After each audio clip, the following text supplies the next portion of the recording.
எல்லோருக்கும் வணக்கம் நண்பர்களே. நம்ம ஏதோ 50,000மோ 1,00,000மோ தான் ஷேர் மார்க்கெட்ல சம்பாதிக்கிறோம். இருந்தாலும் காக்கைக்கு தன் குஞ்சு பொன் குஞ்சு அப்படின்ற மாதிரி நம்மளுக்கு நம்ம சம்பாதிக்கிறது தான் பெரிய விஷயம். அதை மறுபடியும் எப்படி மார்க்கெட்ல ரீஇன்வெஸ்ட்மெண்ட் பண்ணணும் அப்படின்றது ரொம்ப முக்கியமான விஷயம். இப்போ ஒரு எக்ஸாம்பிளுக்கு நானே ஒரு 50,000 சம்பாதிக்கிறேன்னு வச்சுங்க. அதை எப்படி சேஃப்டி பண்றது? ஒரே ஒரு இன்ஸ்ட்ருமெண்ட்ல எஸ்ஐபி மூலியமாக மறுபடியும் முதலீடு பண்ணவா, அல்லது ஏதாவது ஒரு இன்ஸ்ட்ருமெண்ட்ல அப்படியே சம்பாரிச்சது மொத்தமா லம்சமா போட்டுறவா? ஒரு உதாரணத்துக்கு இப்ப நீங்க பாத்தீங்கன்னா சில்வர்னுடைய விலை எடுத்து பார்க்கும் பொழுது அவன் சமீபத்துல லோ வந்த பிறகு இதே லோ பிரைஸ் பக்கத்துல இருந்து ஒரு முறை 30% சம்பாரிச்சு கொடுத்தான், இன்னொரு முறை ஒரு 10-12% சம்பாரிச்சு கொடுத்தான், இன்னொரு முறை 4% என்பது சம்பாரிச்சு கொடுத்தான். அப்ப இப்ப லோ பிரைஸ்ல வந்து விழுந்திருக்கக்கூடிய இந்த சில்வர் என்பது கிட்டத்தட்ட வாழ்வா சாவா அப்படின்ற நிலைமையில் இருக்கான். ஒருவேளை சம்பாரிச்ச பணத்தை 50,000 இங்க கொண்டு வந்து போட்டு ஒரு மாசத்துக்குள்ள ஒரு 10% சம்பாரிச்சு கொடுத்தா கூட ரீஇன்வெஸ்ட்மெண்ட் பண்ண பணத்துக்கு ஒரு 5,000 ரூபாய் லாபமாச்சே அப்படின்ற மாதிரி கூட நினைச்சு போடலாம். பட் என்ன பிரச்சனைனா, இது வாழ்வா சாவா நிலைமையில் இருக்கும்போது திடீர்னு மேல எப்படி ஒரு 300 ரூபாய் ரேஞ்சில இருந்து 200 ரூபாய் வந்தானோ, 400 ரூபாய்னு கூட வச்சுங்க, எப்படி 400 ரூபாய் ரேஞ்சில இருந்து 200 ரூபாய்க்கு வந்தானோ அதே மாதிரி 200ல இருந்து 100 போயிட்டான்னு வச்சுங்களேன், அப்புறம் இந்த உலகமே என்னதான் பழி சொல்லும். நீ சம்பாரிச்சதை கொண்டு போய் ஏன் ஒரே இடத்துல போட்ட? சில்வர்ல கொஞ்சம், அதுல கொஞ்சம், இதுல கொஞ்சம் போட்டிருந்தீங்கன்னா பாதிப்பு பெருசா இருக்காதுல்ல அப்படிம்பாங்க. சோ எது எப்படியோ ஒரு கீழே விழுந்து கிடக்கக்கூடிய இன்ஸ்ட்ருமெண்ட்ல இந்த சில்வர் என்பது இருக்கு. கடந்த 3 முறை இந்த பங்கு ஒரு முறை 5%, இன்னொரு முறை 10, இன்னொரு இடம் 30 அப்படின்ற மாதிரி சேம் ரேட்ல இருந்து மேல் நோக்கி ஏறியது. இந்த முறை இவன் என்ன பண்ண போறான்னு தெரியல. சோ பல பேர் ஸ்டாக் மார்க்கெட்ல சம்பாரிச்சவங்க எல்லாம் அடுத்து சம்பாரிச்ச பணத்தை இந்த மாசத்துல இன்னும் 5 நாள் தான் இருக்கு. இப்ப இந்த மாசம் சம்பாதிக்கக்கூடிய பணத்தை மறுபடியும் அடுத்த மாசத்துக்கு ரீஇன்வெஸ்ட்மெண்ட் பண்ணணுமே அப்படின்னு பல பேர் பார்த்துக்கிட்டு இருப்பாங்க. சமீபத்துல கீழே விழுந்த இன்ஸ்ட்ருமெண்ட்ஸ் அப்படின்ற வாட்ச் லிஸ்ட் எடுத்து வச்சு பார்த்துக்கிட்டு இருப்பாங்க. அந்த வகையில இந்த சில்வர் பீஸ் என்பதும் சமீபத்துல சரிவடைந்த ஒரு இன்ஸ்ட்ருமெண்ட் அப்படின்ற செய்தியில வருது. கையில காசு இருக்கிற நேரம் பார்த்துட்டு, அதாவது நண்பர்களே, சில பேர் நினைப்பாங்க வித்ததுக்கு அப்புறம் மறுபடியும் மேல போயிட்டா இருக்கானே பணம் போச்சே அப்படி நினைக்க கூடாது. நம்மளுக்கு எவ்வளவு கிடைச்சது அப்படின்ற மாதிரி தான் நினைக்கணும். அப்படித்தான் இந்த ஐடிபிஸ் வந்து இந்த 2026ல ஒவ்வொரு முறையும் ஒரு 12% 3 முறை சம்பாரிச்சு கொடுத்துட்டான். கரெக்டா கையில காசு இருக்கிற நேரம் பார்த்து லாபம் செஞ்ச பிறகு ஏதாவது ஒரு 30-40 ரூபாய் இன்வெஸ்ட்மெண்ட் பண்ணலாம் அப்படின்னு நினைக்கும் பொழுது இவன் வேற உச்சியில் இருக்கான். எங்க போயிட போறான்? நாளைக்கு ஏதாவது ஒரு குரூப் ஆர்டிபிஷியல் இன்டெலிஜென்ஸ் பத்தி எந்தையாவது ஒன்று பேசினாங்கன்னா டபக்குன்னு கீழே வந்துட போறான். ஸோ தற்போதைக்கு 200 டேஸ் மூவிங் ஆவரேஜ் கீழே இருக்கக்கூடிய இன்ஸ்ட்ருமெண்ட்டுகள்ல இந்த ஐடிபிஸ் இருக்கு. ஸோ இப்படித்தான் நம்ம ஒரே ஒரு எஸ்ஐபியில் பணம் போட்டாலும் சரி, ஒரே ஒரு இன்ஸ்ட்ருமெண்ட் எடுத்துக்கிட்டு அதில் எஸ்ஐபியில் போட்டாலும் சரி, லம்சமாக போட்டாலும் சரி, எந்த பங்குல போட்டால் அடுத்த ஒரு மாதத்துக்குள்ள 2-3 மாதத்துக்குள்ள நம்மளுக்கு ஒரு 5%, ஒரு 10% கிடைக்கும் அப்படின்ற மாதிரி கணிச்சு போடும் பொழுதுதான் நம்ம இந்த மாதம் சம்பாரிச்ச பணத்துக்கு ஒரு மரியாதை. அப்படி இல்லைன்னா இந்த மாசம் நம்ம கஷ்டப்பட்டு சம்பாரிச்சு கொண்டு போய் அடுத்த மாசத்துக்கு ரீஇன்வெஸ்ட்மெண்ட் பண்ணும் பொழுது அவன் இறங்கி போயிட்டான்னா அப்புறம் அந்த சம்பாரிச்சதுக்கு மதிப்பு எல்லாம் போயிடும். அது கம்முன்னு பணத்தை வெளியே எடுத்து ஜாலியா என்ஜாய் பண்ணிட்டு போக வேண்டியதானே. ஸோ நீங்க இந்த மாசத்துல சம்பாரிச்ச பணத்தை எந்த இன்ஸ்ட்ருமெண்ட்ல போடலான் இருக்கீங்க அப்படின்றத கமெண்ட்ல தெரியப்படுத்துங்க. நண்பர்களே, இன்றைய மார்க்கெட் செய்தியில பெரிய பங்குகள், சிறிய பங்குகள், பிஇ ஜாஸ்தியாக இருக்கக்கூடிய பங்குகள் அப்படின்ற பல செய்திகள் இருக்கு. இந்த ஐநாக்ஸ் கிரீன் என்பது பெரிய பிரபலமான பங்கு கிடையாது.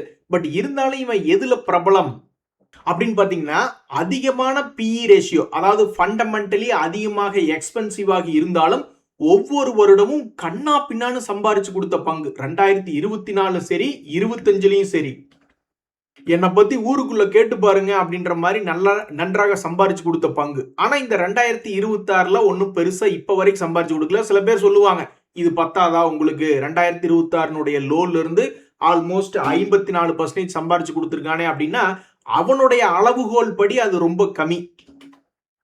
உன்னோட பெரிய பெரிய பசங்களை எல்லாம் நாங்க பார்த்துருக்கோம்ப்பா. ட்ரெண்ட்னு ஒரு ஷேரு, அதானி குரூப்ல பல்வேறு ஷேர்கள்லாம் ஹை பி, ஆசியன் பெயிண்ட் அப்படின்னு எத்தனையோ ஹை பி இருந்த பங்குகள்லாம் கடைசியில மண்ணை கவுனாங்க. உனக்கு அந்த மாதிரி என்னைக்கு காலம் வரும் அப்படின்ற மாதிரி சில பேர்லாம் எதிர்பார்த்துக்கிட்டு இருப்பாங்க.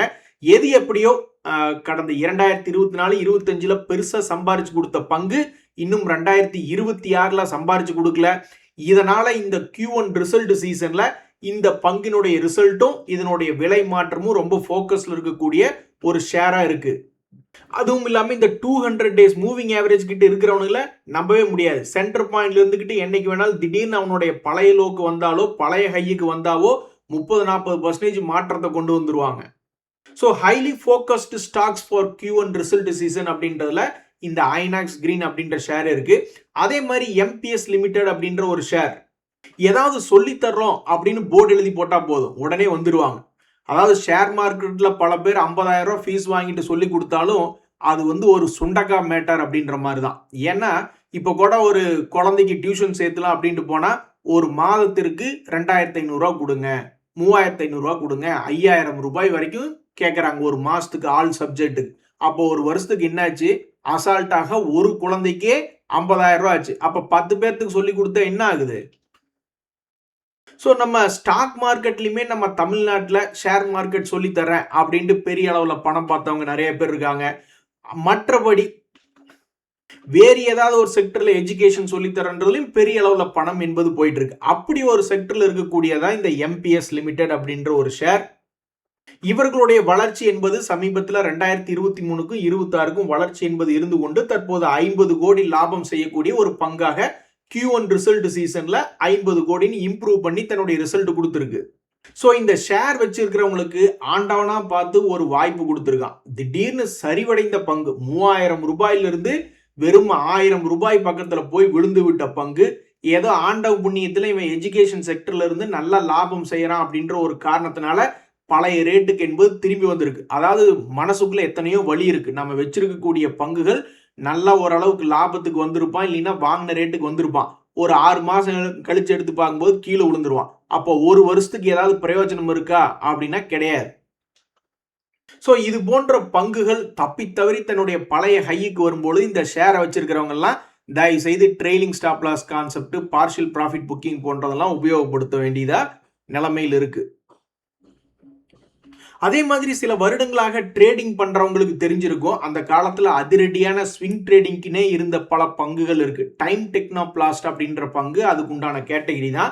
அவன் பாட்டுக்கு 2023ல எந்த இடத்துல என்ட்ரு ஆனாலும் 2025 வரைக்கும் காப்பாத்தி விட்ட பங்கு மறுபடியும் கீழே விழுந்ததுக்கு அப்புறமும் 2025ல ஒரு இடம் காப்பாத்தி விட்டுருக்கு. இப்ப இந்த 2026ல சுமாராக ஏறி கரெக்டா சென்டர் பாயிண்ட்ல வந்திருக்கக்கூடிய டைம் டெக்னோபிளாஸ்ட் அப்படின்ற பங்குமே இனி அடுத்தடுத்த நாட்களில் என்ன பண்ணும்? சமீபத்தில் இவங்களுக்கு HPCL இருந்து கூட ஒரு ஆர்டர் என்பது கிடைச்சிருக்கு, ஒரு 38 கோடிக்கு. இவர்கள் ஒரு குவார்டருக்கு செய்யக்கூடிய வருமானம் என்பது ஆல்மோஸ்ட் 134 கோடி. இப்ப வரைக்குமே வளர்ச்சியின் பாதையில் தான் ரிசல்ட் கொடுத்திருக்காங்க.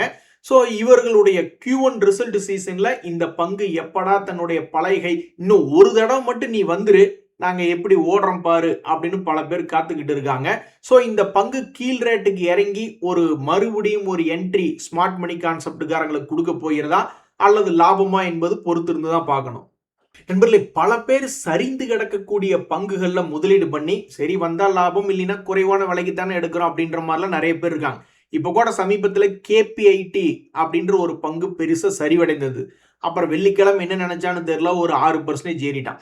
அது மாதிரிதான் இந்த விம்தா லேப்ஸ் அப்படின்ற ஒரு பங்கு கடுமையான ஒரு சரிவு. மொத்தம் எத்தனை பர்சன்டேஜ் அப்படின்னு பாத்தீங்கன்னா 60% இறங்கிய லாபம் செய்யக்கூடிய ஒரு பங்கு.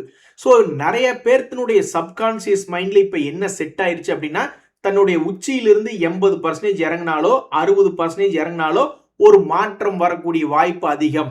அப்ப அந்த இடத்துல கான்சென்ட்ரேட் பண்ணுவோம், எதுக்கு பணத்தை அதிகமாக கொடுத்து வாங்கணும்னு ஆல்ரெடி மைண்ட்ல செட் ஆயிடுச்சு. இன்னும் ஒரு மிக முக்கியமான கண்டுபிடிப்பு தகவல் என்ன அப்படின்னு பாத்தீங்கன்னா, நல்ல லாபம் செஞ்சு கொண்டு இருக்கக்கூடிய பங்கு 5 வருஷத்துக்கு பார்த்தாலும் சரி, 10 வருஷத்துக்கு பார்த்தாலும் சரி, லாபம் செய்து கொண்டு இருக்கக்கூடிய பங்கு என்னைக்காவது 200 டேஸ் மூவிங் ஆவரேஜ் கீழே ஒரு 30-40% இறங்கிய பிறகும் ஒரு சின்ன ரெக்கவரி என்பது பண்றான். அப்படித்தான் இவன் 200 டேஸ் மூவிங் ஆவரேஜ் கீழே இறங்கிட்டு ஒரு 30% இறங்கிட்டு தற்போது மேல் நோக்கி திரும்பி இருக்கக்கூடிய இந்த விம்தா லேப்ஸ் மறுபடியும் கரெக்டா சென்டர் பாயிண்ட்ல இருக்கான். இப்ப கூட நம்ம பார்த்தோமே, அந்த MPS லிமிடெட் அப்படின்ற ஷேர் கீழே இறங்கிட்டு தன்னுடைய உச்சத்துக்கு வந்துட்டான். அதுக்கு முதல் குவாலிஃபிகேஷன் 200 டேஸ் மூவிங் ஆவரேஜ் என்பதை தாண்டணும். இந்த தாண்டி இருக்கான். ஸோ பாதி கிணறு தாண்டி இருக்கக்கூடிய இந்த விம்தா லேப்ஸ் இந்த Q1 ரிசல்ட் சீசன் முடியறதுக்கு இன்னும் 2 மாசம் இருக்கு. அந்த 2 மாசத்துல ஏதாவது ஒரு வகையில பழைய ஹையை போய் தொட்டுட்டா உனக்கு கோடி கும்பிடு ஓடி வந்துருவோம் அப்படின்னு பல பேர் காத்துக்கிட்டு இருக்காங்க.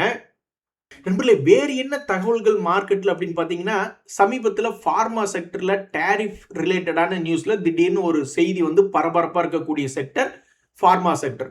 இதுல எவ்வளவு பெரிய ஷேர் சிப்லா. ஸோ எப்பெல்லாம் பெரிய பெரிய ஷேர்கள்ல கரெக்ஷன் வருதோ அப்ப அதெல்லாம் வந்து ஒரு இன்வெஸ்ட்மெண்ட் ஆப்பர்ச்சுனிட்டியா அப்படின்னு யோசிக்க வைக்கக்கூடிய பங்குகள்ல இந்த சிப்லாவும் ஒரு எக்ஸாம்பிளா சேர்ந்துக்குச்சு. டாய், நான் தண்ணி கேன் போட வந்தவன்லடா, சம்பவம் பண்ண வந்தவன்டா அப்படின்ற மாதிரி அவன் கீழே விழுந்தது எதுக்கு, சம்பாரிச்சு கொடுக்கறதுக்கு அப்படின்ற மாதிரி அது மொத்தமாக இறங்கியது 30%. சில பேர் 80% இறங்கணும்னு ஆசைப்படுவாங்க. எப்படிங்க லாபம் செய்யக்கூடிய நல்ல பிரபலமான பங்கு 80% இறங்குறதெல்லாம் ஒரு அத்திப்பூத்தாற் போல் நடக்கக்கூடிய ஒரு சம்பவமா தான் இருக்கு. இப்ப கூட பல்வேறு ஐடி கம்பெனிகள் டிசிஎஸ் இன்ஃபோசிஸ் எல்லாம் பெருசா 80% இறங்கல. இப்ப பார்க்கும் பொழுது கிட்டத்தட்ட 30% இறங்கி மறுபடியும் அதே 30% திரும்பி ஏறிவிட்ட ஒரு பங்காக இந்த சிப்லா இருக்கு. இப்படி இருக்கும்போதுதான் கரெக்டா சென்டர் பாயிண்ட்ல இருக்கான். இவனுக்கு ஏற்கனவே செக்டர் நியூஸ், பார்மா ரிலேட்டடான டாரிஃப் நியூஸ், அது போக நானே எனக்கு நியூஸ் வச்சிருக்கேன் அப்படின்ற மாதிரி இந்த சிப்லாவினுடைய Q1 ரிசல்ட் சீசன்ல சேல்ஸ் என்பது இன்க்ரீஸ் பண்ணியிருக்காங்க. கடந்த 2 குவார்டர்களோடவும் லாபம் என்பது இன்க்ரீஸ் பண்ணியிருக்காங்க. பட் இவங்களுடைய பர்ஃபார்மன்ஸ் இப்ப சமீபத்தில் இன்க்ரீஸ் ஆயிருந்தாலும் இதுக்கு முன்னாடி இருக்கக்கூடிய வருஷங்களுடைய பழைய பர்ஃபார்மன்ஸ் இன்னும் மீட் எடுக்கல. ஸோ இது வந்து சீக்வன்ஸ்லி தனியா, இயர் ஆன் இயர் தனியா அப்படி பிரிச்சு பார்த்தீங்கன்னா இது இம்ப்ரூவ்மெண்ட்டா இல்லை என்ன அப்படின்றது யாருக்கும், அல்லது சரிவா அல்லது இம்ப்ரூவ்மெண்ட்டா அப்படின்றது யாருக்கும் தெரியாது. பட் இந்த ஷேர் ஒன்ன ப்ரூஃப் பண்ணியிருக்கான். ஒரு ப்ராஃபிட் மேக்கிங் ஃபேமஸ் பங்கு கீழே இறங்கும் பொழுது சம்பாரிச்சு தருகிறது அப்படின்றத பண்ணியிருக்கான். இந்த HDFC bank, Bajaj housing finance எல்லாம் வந்து கடுப்பேத்துறார் மை லார்ட் அப்படின்ற மாதிரி அவனை ஏறி வர மாட்டேன்றாங்க. பட் எனிவே ஒவ்வொருத்தருக்கும் காலம் நேரம் வரணும் இல்லையா? அதே மாதிரிதான் இந்த ஐசிஐசிஐ அப்படின்ற ஒரு பங்கு, ICICI Lombard general insurance company. இந்த பங்கினுடைய விலை பார்த்தீங்கன்னா ஆல்மோஸ்ட் 52 வீக் லோல இருக்கு. ஏதோ ஒரு குரூப் பெருசா வால்யூம் பண்ணிருக்கு, வேண்டான்னு வித்துட்டு போயிருக்கா இல்ல வாங்கியிருக்கான்னு தெரியல, அக்குமுலேட் பண்ணியிருக்காங்களான்னு தெரியல. இதுவுமே வந்து ஒரு பெரிய ஷேர் தான். சமீபத்துல ஒரு பேட் நியூஸ் வந்து இறங்கி விட்ட ஒரு பங்கு, அப்புறம் கொஞ்சமா பிக்கப் ஆகி போனா மறுபடியும் அதே சம்பவத்துக்கு கீழே போயிட்டு இப்ப லேசா உள்வாங்கி மேல வந்திருக்கான். அப்படின்னா 2 பேட் நியூஸையும் அப்சர்வ் பண்ணிட்டானா, அப்ப பழைய ஹை திரும்பி போவானா? பழைய சமீபத்திய ரேட் 1868, அது போனாலும் சரிதான். அல்லது 2024 இவன் போனது 2230 ரூபா. சோ சிப்லா ஷேரை பார்த்து நீ கத்துக்க தம்பி. இந்த நேரத்துல இந்த ஐசிசிஜிஐனுடைய ஒரு சம்பவம் என்ன அப்படின்னு பாத்தீங்கன்னா, அவங்க சமீபத்துல வெளியிட்டு இருக்கக்கூடிய ரிசல்ட்ஸ்ல சேல்ஸ் என்பது இன்க்ரீஸ் ஆயிருக்கு. பட் இருந்தாலும் நெட் ப்ராஃபிட் என்பது 403 கோடி அப்படின்றது இருக்கு. ஸோ இந்த ஷாக்கை அப்சர்வ் பண்ணிடுச்சா? இந்த 2 பேட் நியூஸ்களையும் இந்த ஷேர் அப்சர்வ் பண்ணி விட்டதா? எனக்கு தெரிஞ்சு ஹெச்டிஎஃப்சி பேங்கே வந்து ஒரே நாள்ல ஷாக் அப்சர்வ் பண்ணிட்டான். ரிசல்ட் வந்த அன்னைக்கு 5% தான் இறங்குச்சு. அதுக்கு அடுத்த நாட்கள்ல சுமாரா அப்படின்னு விலை நின்று விட்டுருச்சு. அவன் டெய்லி 5% இறங்கி நம்மளுக்கு ஒரு 25% சீப்பா கிடைச்சிருந்தா கூட பல பேர் முதலீடு பண்ணியிருப்பாங்க. அந்த வேலையை அவன் ஒழுக்கமா பண்ணல.